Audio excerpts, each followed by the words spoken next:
But Richie, what level of there's been a lot of sound clips, and we'll maybe talk about the SEC a little bit. But there's been a lot of sound bites that have come out of the SEC stuff and Big 12. Obviously, everybody thinks Florida State's going to the Big 12 now. Everybody, that I don't say no Florida State people. Maybe I'll just say really PC on this one, but no Florida State people think that. But a lot of people think the Big 12 is a thing now. How much do you think? Not necessarily drama, because I think everybody answers pretty PC. But how much do you think realignment is going to get brought up this week? I think a good bit. Obviously, someone has to be the person. I will if I have to, but someone has to bring up the question about the lawsuits with Clemson and Florida State. And I think he may preemptively, make a comment about that and say, I'm not taking any further questions, which probably is the smartest political move for Jim Phillips, being in an election year.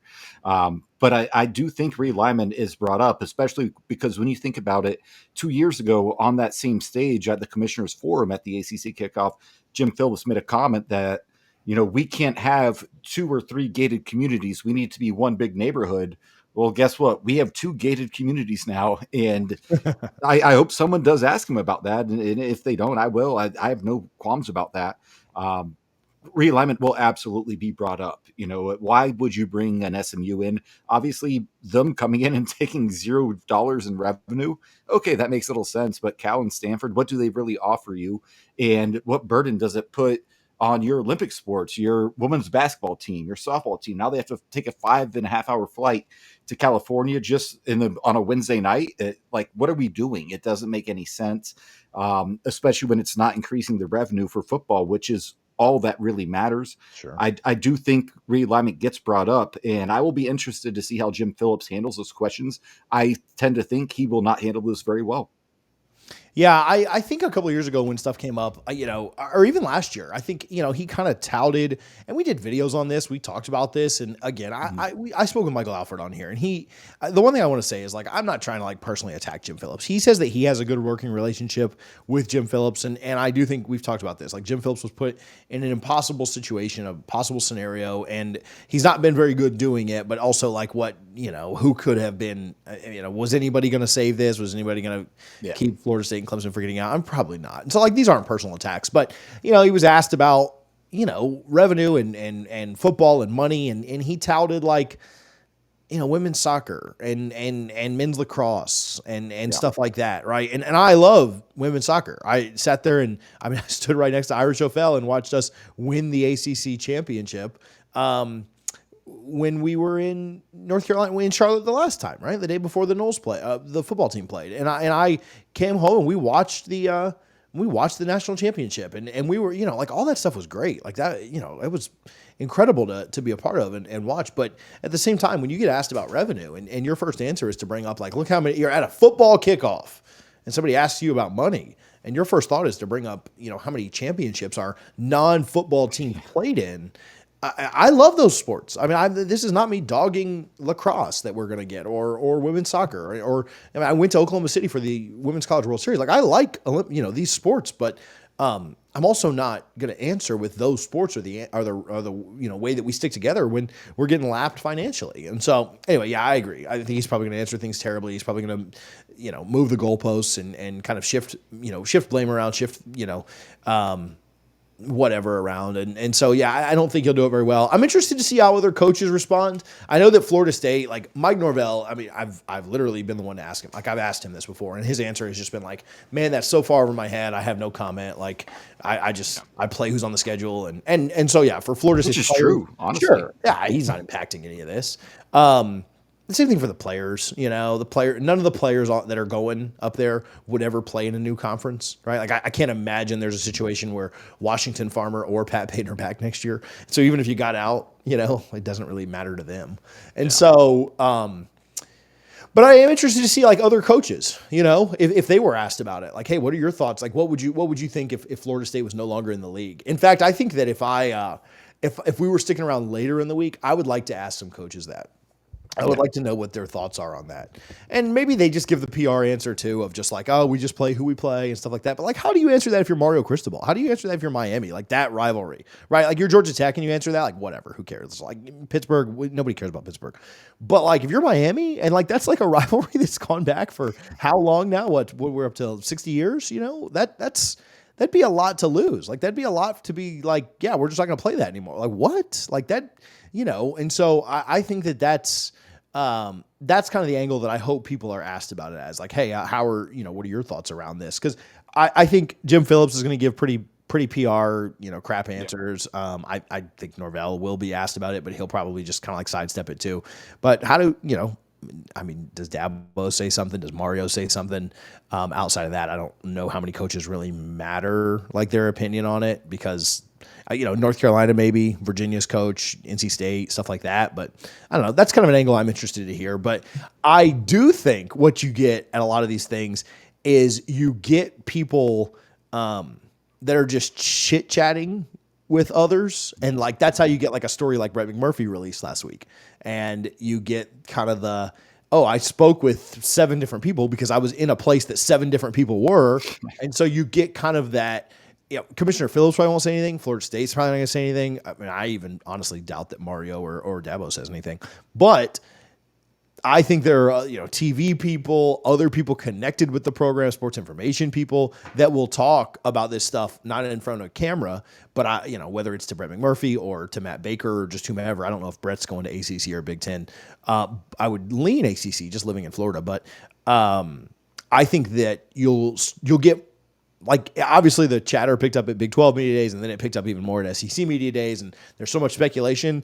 I think with the ACC and Big 10 going this week, it'll go even further. Like, I think there will be a lot of realignment, like source news that drops this week. Whether that's an announcement or not, I think the drama is going to come from people dropping articles and stories and different things like that. I mean, hopefully we get an announcement, but I think that's where all the heat's going to come from.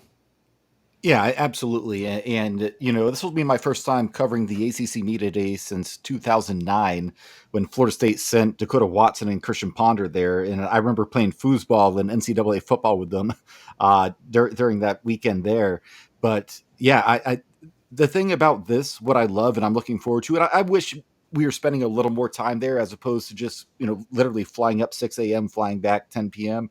But those sidebar conversations, they happen and people know stuff. Like there are legit people with sources. I know, you have your sources, TJ. I'm probably the only guy without sources that's going to be up there, but I'm looking forward to it just to have those sidebar conversations because people want to talk. They want to, say what's going on and they want to tell people what they can't say publicly.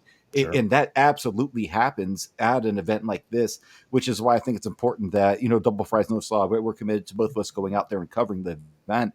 But I'm just really looking forward to that, the in-between, going into the media workroom and setting up our laptops and dropping off our bags and just talking with people, off the record. Obviously, we're not going to come on here and say, hey, Andy Staples told me this. Like, wait, don't expect that, guys.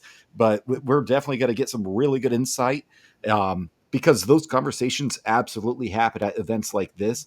And I'm very excited to just see what other people are hearing. And I love what people who don't cover Florida State have to say, right? Like I could ask anyone on the Florida State beat, hey, what are you hearing? Okay, but that's cool. You cover Florida State. You have the same circle of sources. But when you get those national guys, or maybe, I doubt Feinbaum is up there, but someone like him, other people like that, you get to talk to them on the side. You get a lot of really good insight, and I think that's what we're going to get tomorrow.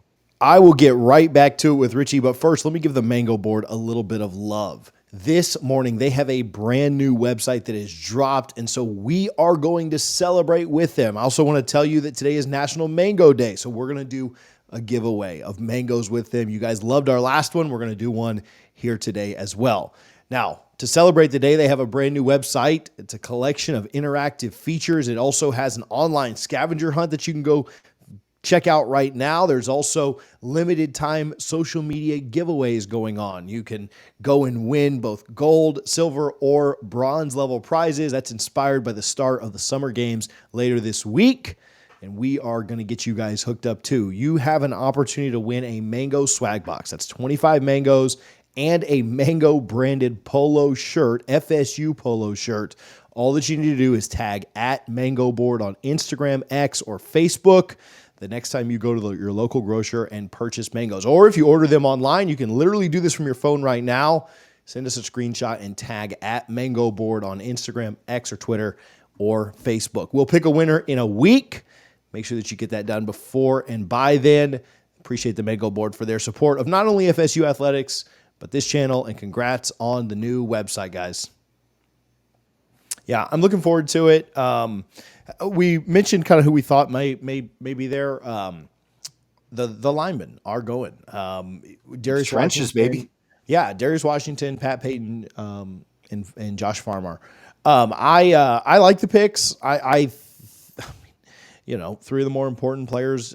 Would you say that that's three of the top five most important players on the team? I mean, DJU's up there. Toafili, Azariah Thomas. What's hard for me at running back is I think you're so deep that this is no shot, but I think you could stand to lose a running back and you'd still probably be fine. So that's why it's hard, but when you're looking at most important, but those three and, Thomas and, honestly, like a pick for most important might be Malik Benson, just because I feel like the depth in that room worries me a lot. But yeah, I think three of your more important players and three players who were all recruited by FSU, blowing some smoke in the face of some narratives, but three players that were all recruited by FSU, three players that have all been developed by FSU, three players that are probably going to be pretty high draft picks after being at FSU. And I really like that. I mean, obviously Toafili fits that mold too. I don't think that, he was slighted or anything. I like them going with the guys they did, the linemen. I think linemen don't get a lot of love at times. I mean, certainly defensive ends do. I'll maybe take them out of the equation. Did Verse go last year? I think Verse went last year. But I know Jermaine went his year because I was there. And so maybe defensive ends always kind of get love, but for an offensive lineman to get to go, for defensive tackle, a 3-star defensive tackle, local kid that really grew up and developed here, I think it's pretty cool and pretty special to see. Yeah, and to your point, you were asking are they three of the top 5 players on the team? I put a huge emphasis on the trenches, so I'm going to say yes. You have literally an all ACC lineman, and then what could be 2 all ACC defensive linemen. We know Patrick Bateman's he's probably going to be first team. Farmar could absolutely be first team as well. You couldn't bring everybody, but again, it just shows that defensive line. Dexter Jackson, my goodness, Marvin Jones Jr., that defensive line, that starting front 4 is just filthy. But yeah, I like the choices, and we talked about it last week. How DJ decided to kind of opt out, and what people who or his teammates who helped elevate this team back to the top of the ACC to go instead. He's been there multiple times. He didn't need to go again, but that was cool to see. But yeah, I think I really like these choices, and at the Mike Norvell Booster Tour stop in Orlando, Darius Washington was actually there, and he was really good in a crowd of about 1,000 people, taking questions. He handled himself really well. So I think he's going to give a lot of good answers tomorrow. Patrick Payton, I from his interviews, I've not interviewed him before, but he seems like a guy that can give a lot of really good answers, some fun one-liners. I think Mike Norvell made the right choices. Lawrence Toafili, to your point, he definitely deserves to be there, but you can only take 3. And I have no qualms with the 3 they took.